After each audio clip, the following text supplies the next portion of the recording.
Hamas has spent tens of millions of foreign aid money building terror tunnels. What do the countries that give them all of this money do? They just give them $10 million or whatever and say, here you go.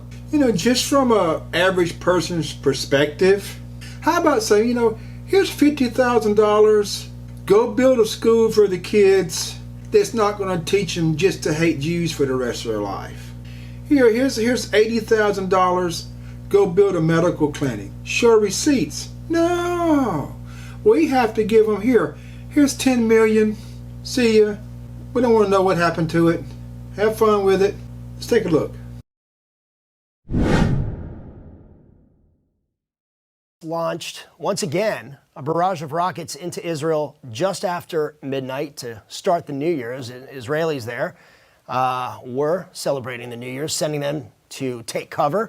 Air raid sirens sounded in southern and central Israel. Israeli jets responding with intensified attacks on central Gaza. This is the IDF says it located and destroyed a network of tunnels belonging to a Hamas leader. Joining us live from Ashkelon, Israel, with the latest on this tunnel system. We've been hearing a lot about the tunnels. You've seen them. I've seen them as well. Sarah Williamson, by the way, great work there. Appreciate it. Happy New Year to you. So bring us up to speed. What is the IDF uncovered at this point? Well, great work when you were here too also, John, and good to be with you today. Before we get to the tunnels, I just want to comment on this shutdown for Palestine rally that is going on for the ceasefire. That doesn't look like it's going to happen anytime soon, that they're going, a ceasefire maybe, but they will not be shutting down this war. The IDF said this morning now that the warfare in Gaza is going to last throughout the year, throughout 2024. But they are going to begin to reduce the number of soldiers in the territory as they prepare for this new phase.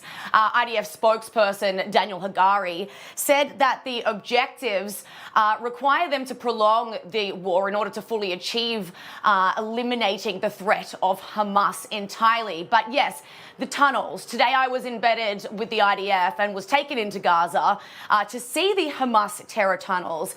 And they explained just how technologically sophisticated this network is. There is many layers of this terror tunnel that goes the entire way throughout Gaza. There's an entire communication system with phone lines, electricity, and a railway system that they can quickly move weapons and equipment from one part of Gaza to another. But what is the biggest discovery here, John, is the tunnel shafts that lead to a second level of the tunnel system that is even further beneath the ground, that the IDF says is being used by Hamas as command centers and then to hide Hamas leaders like Yahya Sinwar, and as well as a number of hostages. Now, the only problem here is they can't get to that second layer, the IDF, that means, because of how heavily booby-trapped it is, and it still isn't secured by the military. So they are unable to rescue the hostages that are now in this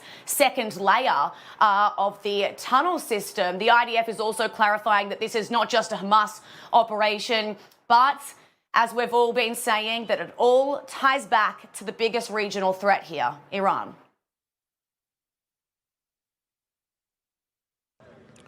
We are actually, Sarah, facing several fronts, not only in the Gaza Strip, but also in the northern part of Israel against Hezbollah, and also in the Red Sea. Not only us, of course, but the Houthi are also attacking ships in the area. What I want to just to say that Iran is the connection between all these threats, and the world should be and is aware of it, I believe so.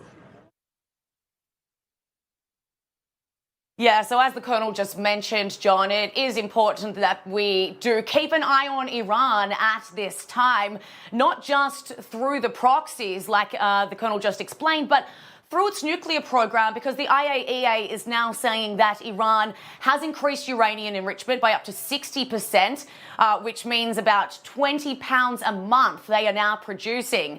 The enrichment levels need to be at around 90% required to use it for a nuclear weapon. And considering how close Iran is getting to that number, the entire region needs to prepare and is trying to diffuse the possibility of a wider regional war. John? Yeah, and I mean, excuse me, on the topic of Iran, look, all roads lead back to Iran, right, in the Middle East. I mean, Iran has its fingerprints on every act of terror and all of its proxies. They're in the Middle East. Real quick, though, about the tunnel, what was striking, as I'm losing my voice here, what was striking to me was how wide and how high it was. It was like when you were, I'm assuming that was you coming down into it. It's like a subway system.